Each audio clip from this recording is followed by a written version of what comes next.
Good afternoon, everybody, or when you happen to be listening to this, welcome to the podcast for Psychology of Human Interaction. And our class instructor is Randy Dideker, but I don't want to butcher her name or get a bad grade. As I like to say before, welcome to this podcast, like I said, and we'll be talking about Chapter 9 in our textbooks about managing conflicts, communicating in groups, applications, and skills. I would like to welcome my two wonderful classmates, Wayne, I am not Batman, and Miss Gianna, who lives in warm weather, Anderson. Well, hello everyone, and like Brian said, my name is Wayne, not Batman Winters. I currently reside in Ohio, and just a quick note, we are professionals, so please don't try any of this at home. Now please let me welcome Gina Anderson. Hey everyone, thanks for that warm welcome, guys. Yes, I am Gina Warmweather Anderson, who resides in sunny and fun Orlando, Florida. Thank you, Miss Anderson. Welcome as we talk about managing conflict in the office and in our daily lives. Conflict is good sometimes because it helps us find certain resolutions to our problems. And not everybody, or not everything, is super easy, or everybody is not a yes man or a yes madam. Conflicts can range from a simple disagreement to war. A conflict is when two parties can't figure out the right way to go in a particular action.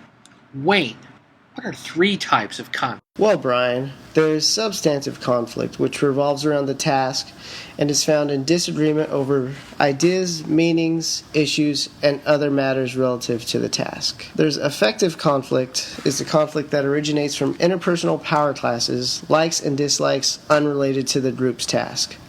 For example, in my department, we had a new supervisor take over, and an employee in the area always fought him on anything he brought up just because she thought he was a yes man type of guy. Now that leads us to procedural conflict, and that is a type of substantive conflict over the ways to achieve group goals. This disagreement is about how the group works. Example, that same supervisor would always get pushback from the same employee for every task he had us try to complete. She thought his procedures were always wrong. At my work, Wayne, we always have conflicts when it comes to this. I have sides that always defend each other. It always seems to be that it's the sales team versus the air staff, or programming versus sales. Nobody really wins. They should all remember that it is everybody's common goal that the radio station do well in all aspects of sales and programming. And then, Wayne, I'll also throw out this. I call it too many Chiefs, not enough Indians, or we have 9 ball coaches and not enough players. Managers should always help the team progress and not hurt it. Okay, Miss Anderson, what are some conflict management styles? Well, BVS, there are 5 different conflict management styles. One is avoidance. Avoidance occurs when any group member chooses not to disagree or to bring up a conflicting point, thus downplaying her or his own needs and the needs of others. Then there's accommodation. Accommodation, which is also called appeasement or giving in, occurs when one person or faction gives in to the other without arguing strongly for a different point of view. Miss Anderson, I like accommodation in some aspect. When I do it, in all likelihood, I want something in return later. I guess you could call it compromise, or I'll help you now if you help me later type of stuff. This is a decent way to handle conflict. What other conflict management styles are there? Then we have competition. Competition sometimes is called the win-lose style, and it occurs when you fight hard to win and don't care whether the other person is satisfied with the solution. Then there's also collaboration. Collaboration is the win-win style of conflict management, and it occurs when people in the conflict want to meet opposing parties' needs along with their own. And finally, we have compromise. Compromise represents a middle ground conflict management style that can be called a partial win and partial lose solution for each party. Unlike collaboration, parties using compromise give up something to get something in return. Jenna, I find myself performing the compromise scenario quite often just because I want to quit the debating or disagreeing and get the job done. Thanks, Miss Anderson and Wayne. Thanks for that breakdown. I wish all conflicts worked as collaboration. Just think, what if Congress and politicians did this in the world? The world would be a better place at all times. Yes, competition is good, but I've seen some meetings get out of hand because the male and female bravado. Miss Anderson, you got a comment about competition? Yes, competition is healthy, but in moderation. I'm a competitive person. Yes, this is true. But I also like to work collaboratively. I feel there is a time and place for each different type of conflict management style, depending on the result one is trying to achieve. You guys and gals have done well. These hard assignments for group dynamics. We took Indiana, Ohio, and Florida, and we worked very well as a team.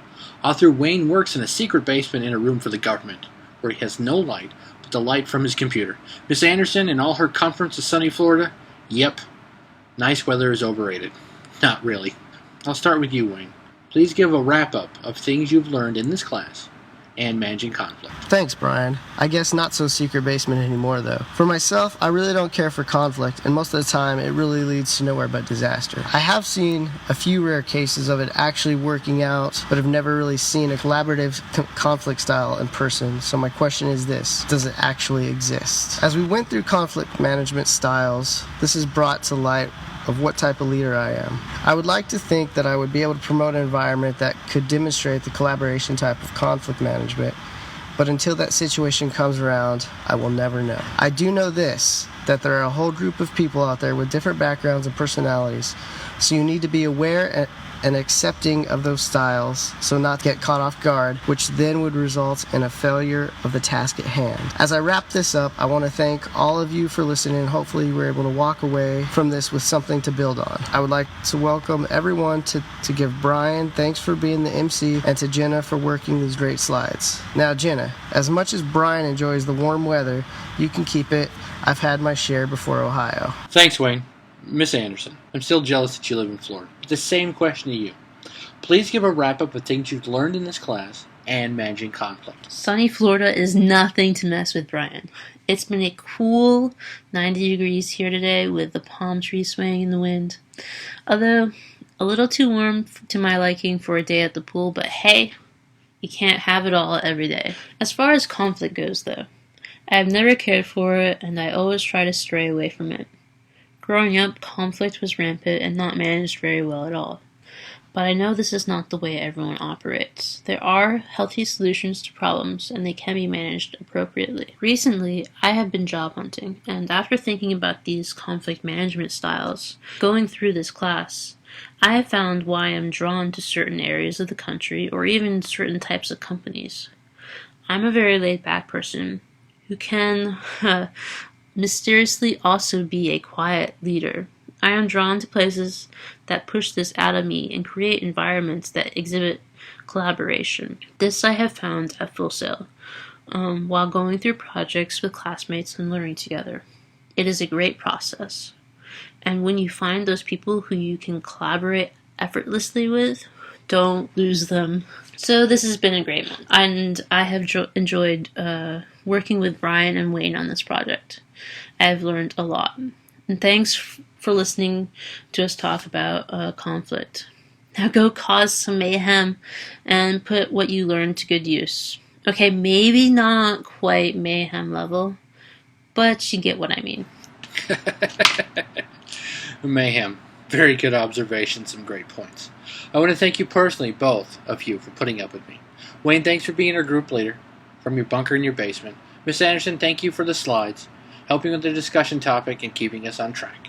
I will say this, the world is a better place without conflict, but at least we know there are ways to handle situations that can get out of control.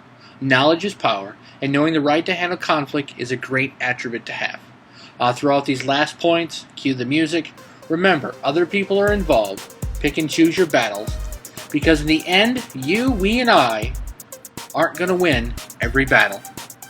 Good day, and we are out.